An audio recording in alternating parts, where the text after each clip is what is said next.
તો મારી સમાજમાં ઠાકોર સમાજ 50 થી 55 ઘર હતા. એની જગ્યાએ અત્યારે 20 ઘર છે. શેના કારણે? દારૂના કારણે. અચેકા ઘરમાં 3 થી 4 છોકરા વાંઢા કુંવારા ફરે છે સાહેબ. તમે દારૂ બંધ કરવા માટે પાટણના ધારાસભ્ય કિરીટ પટેલને પણ રજૂઆત કરી. તો એમના મળ્યા પછી તમને લાગે છે કે હવે દારૂ બંધ થશે? ના સાહેબ, મને તો એમનાથી તો કોઈ થતું નથી. એમ મને તો લાગતું નથી. છતાંય હું કંટાળીને તમારા પાસે આવ્યો.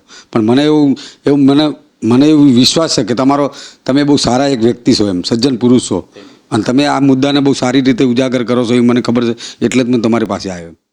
હવે આ તો હું સાહેબ ગુજરાતના દુનિયામાં ફરું એટલે મને ગામડાની આ બધું જોઈને મને તો હવે સાહેબ બહુ વેદના થાય છે. એમ સરકાર કે ગમે તે કરીને આ દારૂનું કોઈ કરે તો સારું. એમ મેં સાહેબ દારૂ વિશે ગાંધીનગર સુધી રજૂઆત કરી, પાટણ પોલીસ સ્ટેશન 2-3 વખત રજૂઆત કરી, પણ એનો કોઈ નિકાલ આવતો નથી. એમ પછી મેં ધારો કે આ દારૂ વિશે વિડીયા બનાવ્યા તો બુટલેગરોએ મારા માથે મને મારવાનો કાલ સવારે મને હુમલો કર્યો. ધારિયન તરવેલો લઈને મને મારવા આવ્યા. સારા વ્યક્તિઓ છે એ બીઆઈ છે ના ત્યાં પોલીસ ખાતાથી, એમ કે કદાચ આવો કેસ આપણા ઉપર કરી દે. અને મેં મારી રીતે મેં તટસ્થતા પકડી, એમ કે મારા જે થવું એ થાય પણ દારૂ મારે બંધ કરાવવો છે. એમ આ ગમની વેદના શું છે ને, મારી હારે આવીને કોઈ અડધો કલાક આવે ને તો હું એને બતાવું ઘર ફરીને કે આ કુટુંબની શું કુટુંબોની દશા છે. એમ પોલીસની કામગીરીથી તમને સંતોષ છે ખરો? સંતોષ સાહેબ, હવે મેં અરજી કરી છે. હવે પછી થાય ના થાય તાણે ખબર પડે ને. એમ મેં 2-3 વખત અરજી કરી, એમાં તો કોઈ મને હજુ સુધી સંતોષ મળ્યો નથી. આજે એચપી ન્યૂઝ ગુજરાતની સ્ટુડિયોમાં એક એવા કલાકાર આવ્યા છે કે જે કલાકાર દારૂના દૂષણથી હારી થાકી ચૂક્યા છે. દારૂ બંધ કરાવવા માટે તેઓએ પાટણથી માંડી ગાંધીનગર સુધી રજૂઆતો કરી, પરિણામ શૂન્ય મળ્યું. આજે તેઓ એચપી ન્યૂઝ ગુજરાતની સ્ટુડિયોમાં આવ્યા છે. તેઓની પાસે પુરાવા પણ છે, પરંતુ પાટણ પોલીસ કામ નથી કરતી, એટલે તેઓએ આજે આ સ્ટુડિયોમાં આવવું પડ્યું છે. આ છે પાટણની વાસ્તવિકતા. રીલ બનાવતી અને સુફિયાણી વાતો કરતી પાટણ પોલીસે આજનો આ અહેવાલ જોવો રહ્યો. આપણી સાથે જીલાજી ઠાકોર આવ્યા છે, કલાકાર છે, પરંતુ કેમ એચપી ન્યૂઝ ગુજરાતની સ્ટુડિયોમાં આવવું પડ્યું છે આજે એમને જ પૂછીએ. સ્વાગત છે જીલાજી. હા સાહેબ, મારું નામ જીલાજી ઠાકોર છે. મારું એક ગુજરાતમાં મંજીરામાં મોટું નામ છે. હું મંજીરા વગાડું છું. મને મારા ગામની વેદના ઘણી બધી છે. એમ ધારો કે આજથી 20 વર્ષ હું પાછળ જતો રહું તો મારી સમાજમાં ઠાકોર સમાજ 50 થી 55 ઘર હતા. એની જગ્યાએ અત્યારે 20 ઘર છે. શેના કારણે? દારૂના કારણે. અચેકા ઘરમાં 3 થી 4 છોકરા વાંઢા કુંવારા ફરે છે સાહેબ. એવો પ્રશ્ન મારા ઘરમાં પણ ઘણો બને છે. હવે આ તો હું સાહેબ ગુજરાતના દુનિયામાં ફરું એટલે મને ગામડાની આ બધું જોઈને મને તો હવે સાહેબ બહુ વેદના થાય છે. એમ આ સરકાર કે ગમે તે કરીને આ દારૂનું કોઈ કરે તો સારું. એમ સૌ પ્રથમ ધીરાજીએ જણાવો કે તમે કયા ગામમાંથી આવો છો અને તમારા ગામમાં શું પરિસ્થિતિ છે?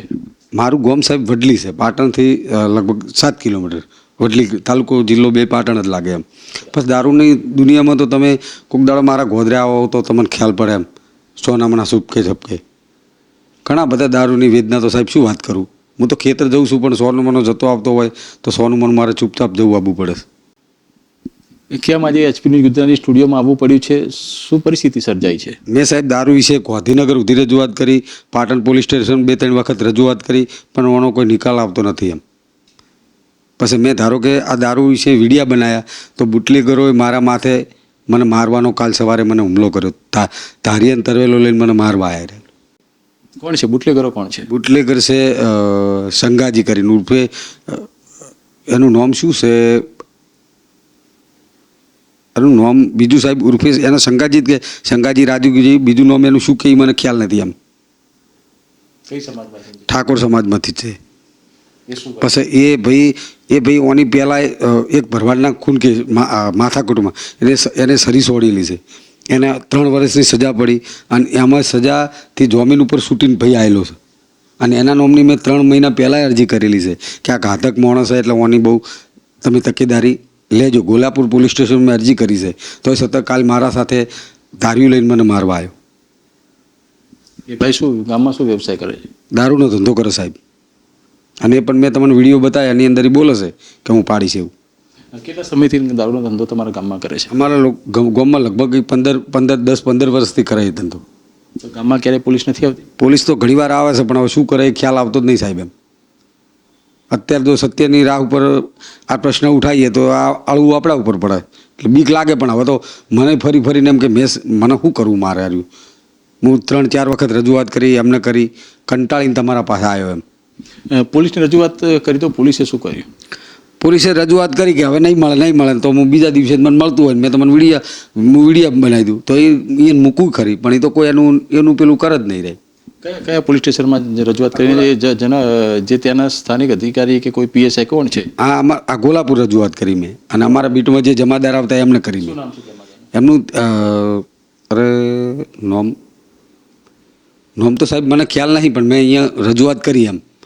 મારે કોઈ એટલી બધી પરિચય આ લાઈનથી મારે કોઈ પરિચય નહીં પેલી પોલીસને કે બીજું ત્રીજું સમજ્યા કે નહીં વાતને. હું મારા ધંધાથી મતલબ મને હોય. શું લાગી રહ્યું છે? તમારા ગામના સરપંચ છે, એમને તમે રજૂઆત કરી આ બાબતે? સરપંચને ઘણીવાર કીધું, પણ સાહેબ અત્યારે રાજકારણ એવું છે, વોટ બેકિંગ એવું છે. મેં તો સવારમાં કિરીટભાઈ પટેલ આવ્યા, એમને પણ રજૂઆત કરી તો કે 25 જણા ગોમલા લઈને આવો ને આવું કરો ને એવું કરો તો થાય ને નહીં થાય. કિરીટભાઈ પટેલ ધારાસભ્ય, એમને શું કહ્યું તમે? એમને મને આ જ પ્રશ્ન કર્યો. ગોમના ઘણા બધા હતા કે તમે ગોમના 25-30 જણા લઈને આવો. હવે ગોમમાં તો સાહેબ રાજકારણ અત્યારે એવું છે કે ઘણી સમાજો એવી હોય કે આ લોકો થાકે તો સારું તો કોમે આવે, પેલા 500 રૂપિયા મજૂરીના ખર્ચવા પડે અને દારૂડીઓ 200 રૂપિયા મજૂરીઓ આવે. એટલે આ ફાયદાના કારણે ગોમ તો કોઈ જાગે એમ નહીં. તમારી હવે માગણી શું છે? મારી માગણી એક જ કે મારા ગામની અંદર દારૂ બંધ થવો જોઈએ એમ. અન્ય જે લોકો જે છે, કોઈ ગામના આગેવાનો છે, એ લોકો તમારી સાથે છે આ બાબતને આ વિષયમાં? હા, ઘણા બધા છે સાહેબ, ઘણા બધા છે. ભરવાડ સમાજ છે, પ્રજાપતિ સમાજ છે, ઘણા બધા મારી સાથે આવે એમ છે. આજે તમે કહો છો જે દારૂ વેચનાર વ્યક્તિ છે એ ગામમાં વેચે છે, ગામની બહાર વેચે છે, કઈ રીતના વેચતો હોય છે? ગામની બહાર, ગામથી થોડું દૂર ખેતર છે એનું, ખેતરમાં વેચે છે. અને બીજા 2 જણા ધારો કે છે એ ગામમાં વેચે છે. ટોટલ કેટલા વેચનારા છે તમારા ગામમાં? 3 જણા છે મારા ગામમાં ટોટલ વેચનારા 3 છે. કોઈ ગામના આગેવાનોએ તેઓને સમજાવ્યા હોય કે ભાઈ તમે દારૂ બંધ કરી દો, એવો પ્રસંગ કોઈ દિવસ સાહેબ એવો પ્રસંગ ક્યારે પણ બન્યો જ નથી એમ. નથી માનતા. મેં તો ગામના સરપંચને રજૂઆત કરી, ગામના ઘણા લોકોને રજૂઆત પડી, પણ આ વિષય કોઈ ગામના તો લેવા તૈયાર જ નથી એમ. સારા વ્યક્તિઓ છે એ બીઆઈ છે શેનાથી? પોલીસ ખાતાથી એમ કે કદાચ આવો કેસ આપણા ઉપર કરી દે. અને મેં મારી રીતે મેં તટસ્થતા પકડી એમ કે મારા જે થવું થાય પણ દારૂ મારે બંધ કરાવવો છે એમ. આ કેટલી દુઃખદ બાબત કહેવાય કે ગામમાં દારૂ વેચાય છે, દારૂબંધીની આપણે વાતો કરીએ છીએ, ગાંધીના ગુજરાતની વાતો કરતા હોય છે, અને આ દારૂ બંધ કરાવવા માટે જે કામ પોલીસનું છે, જ્યારે તમે આજે બહાર નીકળ્યા છો આ દારૂ બંધ કરવા માટે, કેવું લાગે છે? હવે સાહેબ આમાં તો એવું છે ને, મારો પોતાનો નાનો ભાઈ એક દારૂ પીવે છે, બરાબર? એને 2 નાનો બાળક છે. બાળક એટલે કેવડો એક 3જા ધોરણમાં છે ને એક 4થા ધોરણમાં છે. પછી મારે ધારો કે મારી મમ્મી એના ભેગું છે, એની બૈરી લગભગ 3 થી 4 વખત રિહેન જતી રહી, બરાબર? તો મને એવું મગજમાં દુખે ને કે હું આને આ 2 બાળકોને વૃદ્ધાશ્રમમાં મહિપતજીના તો મૂકી આવું. આટલી હદે હું જતો રહ્યો હતો એમ. પણ મને એમ થયું કે લાય એક ગાંધીનગર અરજી એ કરું એમ. અને અરજી કરવાથી અમારા ધારો કે પોલીસ સ્ટેશનના એક સાહેબ આવ્યા તો એને ભાઈને બીવડાયો તો વળી થોડોક સુધર્યો છે. હજુ 5 દિવસ 7 દિવસ ત્યાં સુધરે કે ના સુધરે હોય તો મારે ચીડે જોવાનું, પણ દારૂ ના મળે તો સુધરવાના જ છે ને સાહેબ. તમે પણ તમારો પરિવાર પણ આ દારૂથી ભોગ બન્યો છે એવું તમે કહેવા માંગો છો? હું ખુદ ભોગ બન્યો ત્યાં તો સાહેબ મારી આ વેદનાથી હું રજૂઆત કરીશ. એક નાના ગામની અંદર જો દારૂ મળતો હોય, લાગે છે કે આ દારૂના કારણે ગામમાં દીકરીઓ પણ વિધવા થવાની તમને શક્યતા લાગી રહી છે? અરે સાહેબ ઘણું બધું. કોઈક સારો અધિકારી મારે ગમને આવીને મારી હારે આવીને અડધો કલાક મુલાકાત લઈને તો એને ખબર પડે કે દારૂ કેટલા હદે હું એને દૂષણે હું એને વખો પડાયો એમ અને હેરાનગતિ થઈ છે એમ. આ ગામની વેદના શું છે ને, મારી હારે આવીને કોઈ અડધો કલાક આવે ને તો હું એને બતાવું ઘર ફરીને કે આ કુટુંબની શું કુટુંબોની દશા છે એમ. પોલીસની કામગીરીથી તમને સંતોષ છે ખરો? સંતોષ સાહેબ હવે મેં અરજી કરી છે, હવે પછી થાય ના થાય તાણે ખબર પડે ને એમ.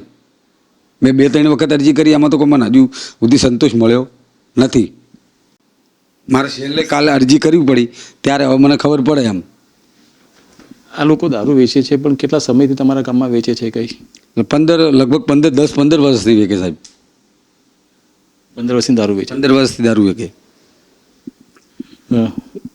જે લોકો ગામમાં દારૂ વેચે છે એમને કોઈ કાયદાનો ડર નથી એવું તમને લાગે છે? સાહેબ ઘણા બધા એમના ઉપર કેસો પણ થયેલા છે, પણ કોઈ ડર જેવી ચીજ ના હોતા તો લોકો વેચતા હોય ને એમ.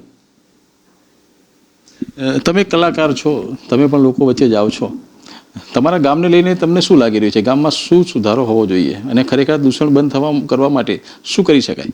સાહેબ, દૂષણ બંધ કરવામાં તો સરકાર તટસ્થ પગલાં લે, કોઈ સારા વ્યક્તિ આવીને એનો આ મુદ્દાને ઉજાગર કરે તો બંધ થાય ને, બાકી બંધ નહીં થાય. અને મને ખબર છે કે એ લોકો ફેર અમને બીવરાવશે કરે ને, પણ બંધ નહીં થાય તો અમે મરી જઈશું, પણ બિયાઈશું નહીં. તમે દારૂ બંધ કરવા માટે પાટણના ધારાસભ્ય કિરીટ પટેલને પણ રજૂઆત કરી, તો એમના મળ્યા પછી તમને લાગે છે કે હવે દારૂ બંધ થશે? ના સાહેબ, મને તો એમનાથી તો કોઈ થતું નથી. એમ મને તો લાગતું નથી. છતાંય હું કંટાળીને તમારા પાસે આવ્યો, પણ મને એવું વિશ્વાસ છે કે તમે બહુ સારા એક વ્યક્તિ છો, એમ સજ્જન પુરુષ છો, અને તમે આ મુદ્દાને બહુ સારી રીતે ઉજાગર કરો છો એ મને ખબર છે, એટલે જ હું તમારી પાસે આવ્યો. ધારાસભ્ય કિરીટ પટેલ ઉપર તમને કદાચ વિશ્વાસ ના રહ્યો કે દારૂના મુદ્દે તેઓ કંઈ નથી કરવાના, એવું તમને લાગ્યું એટલે અહીંયા આવે? હા, આ તો શું હોય, ભાજપ કોંગ્રેસ કરે બરોબર, ભાજપ કોંગ્રેસ ઉપર ઉલાડે, કોંગ્રેસ ભાજપ ઉપર ઉલાડે, પણ મુદ્દે રાજકારણ વોટ બેકિંગ એવું છે ને કે આ કોઈ સુધરવા દે એમ નહીં.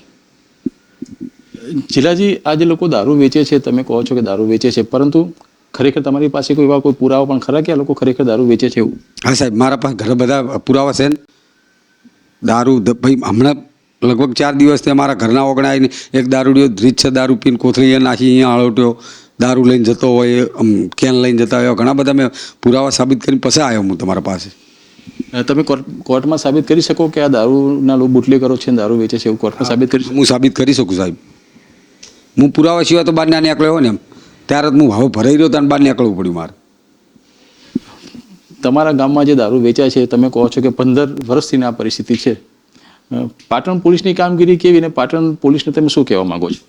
પાટણ પોલીસને તો સાહેબ તકેદારી નહીં રાખતા હોય ત્યારે તો બનતું છે ને, તકેદારી હોય તો બને નહીં ને. એમ લાગે છે કે પોલીસ હપ્તા લેતી હોય ને હપ્તાના કારણે આ પરિસ્થિતિનું નિર્માણ થયું હોય એવું તમને લાગે છે? હવે મને તો એવું જ લાગે છે. એમ હવે લેતી હોય કે ના લેતી હોય, પણ મને એવું દેખાય છે કે કદાચ હપ્તાના કારણે આ લોકો બેફામ બન્યા હોય. એમ કેવા પ્રકારની કાર્યવાહી થવી જોઈએ? આવા જે દારૂ વેચનાર બુટલેગરો છે એમની ઉપર કેવા પ્રકારની કાર્યવાહી થવી જોઈએ? હમણાં ઉપર સાહેબ કડકમાં કડક સજા થવી જોઈએ. અને આ લોકો દારૂ ગાળે છે, બુટલેગર બને, પાછા એનો વિષય ખોટો હોય, આ લોકો માથા ભારે હોય, સત્તાય બહાર ફરતા હોય, તો પોલીસ આ લોકોને કોઈ કરતી નથી. તો આ લોકોને પૂરીને એકદમ તો અંદર સારી રીતે નાખી દેવા જોઈએ કે આ પરિવાર આવો કોઈ ધંધો ના કરે બારી. તમે આ જે બુટલેગરોની વાત કરો છો તેઓની સામે હાલ બહાર આવ્યા છો, તમને લાગે છે કે તમારી ઉપર હવે હુમલો પણ થઈ શકે, તમને કોઈ નુકસાન પણ પહોંચાડી શકે એવું તમને કોઈ બીક ખરી? મેં સાહેબ ગુલાબપુર પોલીસ સ્ટેશનમાં મેં 3 મહિના પહેલાં રજૂઆત કરી હતી, પણ આની કોઈ તકેદારી ના આવી, એટલા માટે તો કાલ મારા ઉપર હુમલો થયો બરાબર. અને ફરી વાર કદાચ પોલીસોની તકેદારી ના લે તો થાય સાહેબ. એમ તો મને બીક તો ખરી ને. એમ શું કહેવા માંગો છો પોલીસને? એમ કે આના માટે કડકમાં કડક સજા કરે અને સખ્ત કાર્યવાહી કરે, અને મારા ગામની અંદર દારૂ મળવો ના જોવે. આભાર. આ હતા જિલ્લાજી ઠાકોર. હવે જે પાટણ પોલીસ રીલ ઉડાડીને પોતાની વાહવાહી લૂંટી રહી છે, તેરા તુજકો અર્પણ આવા કાર્યક્રમો પાટણમાં કરી રહી છે, તો પાટણ પોલીસને પણ વિનંતી કે આવા બુટલેગરોને ઝડપી, આ બુટલેગરોનો દારૂને ઝડપી, એ દારૂ બુટલેગરને પાછો આપે અને કહે કે તેરા તુજકો અર્પણ. આ દારૂ હવે લોકો સુધી ના પહોંચવો જોઈએ, આવી પણ લોકોની વાત છે. અને કાયદાના રક્ષક જો આ રીતના કામ કરતા રહેશે તો આવા જિલ્લાજી ઠાકોર જેવા લોકોને જીવ જોખમમાં મૂકીને આવી રીતના ન્યૂઝની સ્ટુડિયોમાં ઇન્ટરવ્યૂ આપવા આવવું પડશે. ખરેખર પાટણ પોલીસ માટે પણ કલંકિત ઘટના કહેવાય જો પાટણમાં દારૂ આવી રીતના મળતો હોય. અત્યારે બસ આટલું જ. નવા વિષય સાથે ફરી મળીશું, ત્યાં સુધી મને રજા આપો. નમસ્કાર.